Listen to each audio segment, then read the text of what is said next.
जय श्री राम दोस्तों खोज भक्ति चैनल आज आपके लिए जो प्रसंग लेकर के आया है उस प्रसंग का नाम है शांति की खोज में।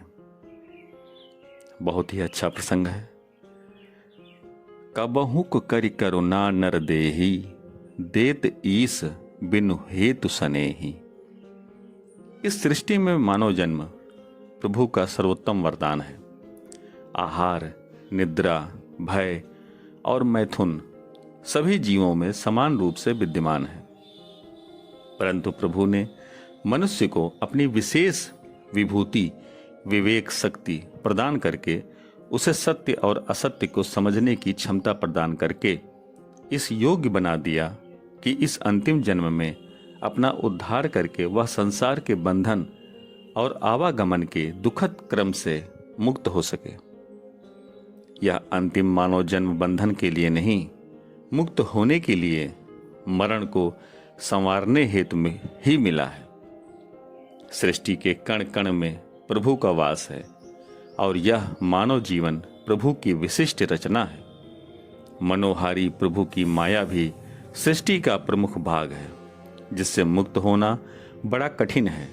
इसका आवरण इतना घना होता है कि इसके कारण हृदय देश में विराजमान सत्य शाश्वत प्रभु दृश्यमान नहीं होते। यह भी सत्य है कि देही के बिना देह की कल्पना सौ की कल्पना मात्र है। फिर तो यह स्वयं सिद्ध है कि सर्वव्यापक प्रभु हमारे साथ इस संसार में आए या अपने साथ हमें लाएं, वे सदा हमारे साथ साथ रहते हैं। यह उनकी अहेतुक कृपा है, और जब उस स्वराट प्रभु की इच्छा होगी और इस नश्वर देह से वे हमारा साथ छोड़कर जाना चाहेंगे, तो जीवात्मा तो उनका शाश्वत स्वरूप है, उनके साथ चला जाएगा। देह सौ यहीं रह जाएगा। फिर हमें ऐसी भ्रांति है कि हम शाश्वत आत्मा के लिए तो नहीं रोते, बल्कि मिथ्या सौ के लिए बिलखते हैं। जब सर्वस्व वे ही हैं, तो फिर हम सब में उन्हीं प्रभु का दर्शन करें। हम यंत्र हैं, प्रभु यंत्री हैं। उन्हीं की शक्ति और प्रेरणा से विश्व के सारे कार्य व्यापार हो रहे हैं।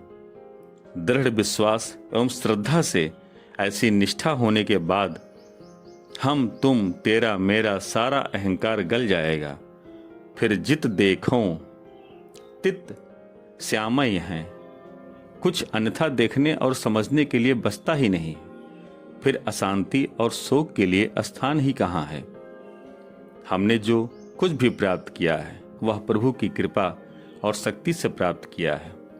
हमारे सभी अंग उपकरण बनकर प्रभु की ही शक्ति से संचालित हो रहे हैं। हम भोजन करते हैं, सोते हैं, चलते हैं। इन समस्त क्रियाओं में कौन रात भर जागकर हमारा अन्न पचाता है, कौन रक्त संचार करता है और हमारे बिना प्रयास के स्पंदन बनकर हमारे अंदर धड़कन बनकर कौन रमा हुआ है। यह कैसा रहस्य है, कैसी लीला है। यह संसार, यहीं की वस्तुएं, संबंध सब यहीं मिले हैं। सब प्रभु का है। प्रभु के नाते वे हमारे हैं। नाते नेह राम के मनियत सुहृद सुसे बिजहां लो। उन्हें अपना समझकर स्वत्व राग अहंकार आदि के वशीभूत हो जब हमारा व्यवहार दूषित हो जाता है, तो हम सत्य से दूर हो जाते हैं और विवेक शून्य होकर अशुभ मार्ग पर चले जाते हैं। सब कुछ प्रभु का है। संसार में रहकर उसी के लिए हमें कर्म करना है। यह भाव संसार से छूटने का साधन है। इसके लिए केवल मन की दिशा को मोड़ना है। फिर तो आनंद और शांति सर्वदा हमारे साथ रहेगी। जब हमारे ब्रह्मा और आंतरिक रूप में एक रूपता नहीं होती, तब विवेक पर स्वार्थ और मोह का पर्दा पड़ जाता है।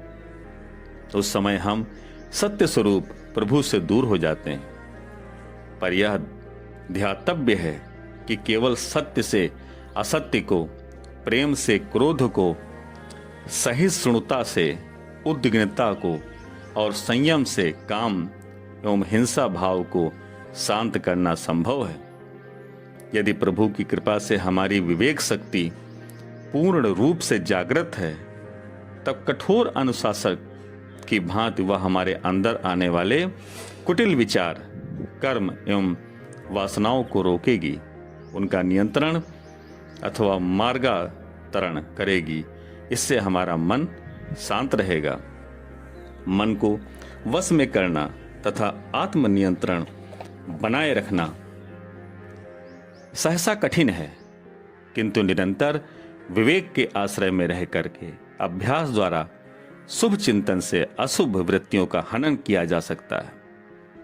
शांति कोई हाट बाजार में बिकने वाली वस्तु नहीं है, जिसे अन्य वस्तुओं की भांति कुछ सिक्कों के बदले खरीदा जा सकता हो। इस संपदा को प्राप्त करने के लिए तो कठिन साधना, आत्मनिग्रह और सर्वोपरि साधन के रूप में एकमात्र हरि की शरण ग्रहण करना ही एक अमोघ कवच है।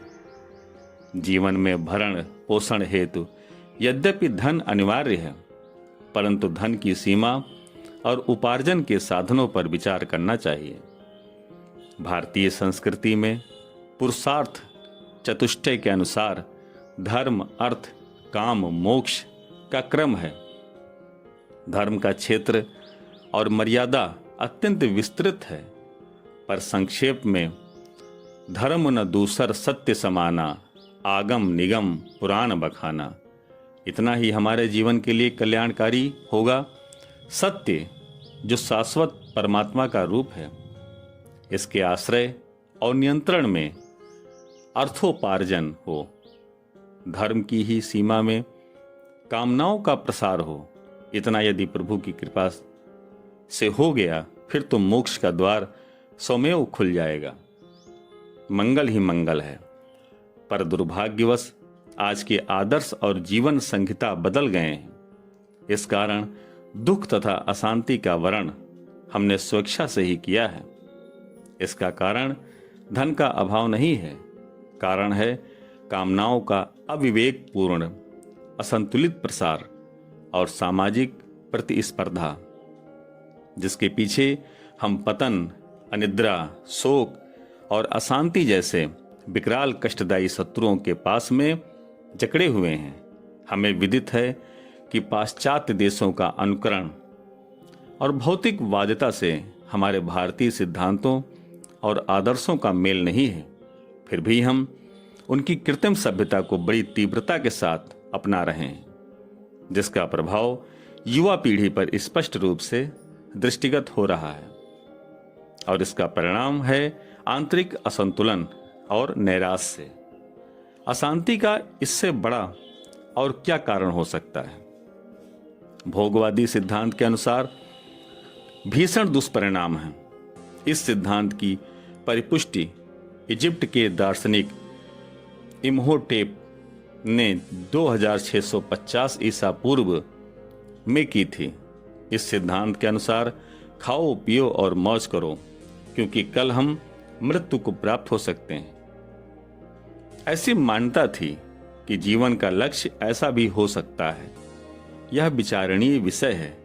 कहाँ हरि स्मरणम संपन्न जीवन और मरण संवारने का लक्ष्य, और कहाँ आमोद प्रमोद और मदिरा में डूब जाने का लक्ष्य। दोनों में कोई मेल नहीं है।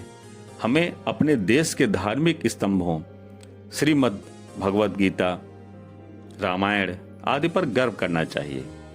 सुख की परिभाषा क्या सांसारिक सुखों की प्राप्ति और भोग है?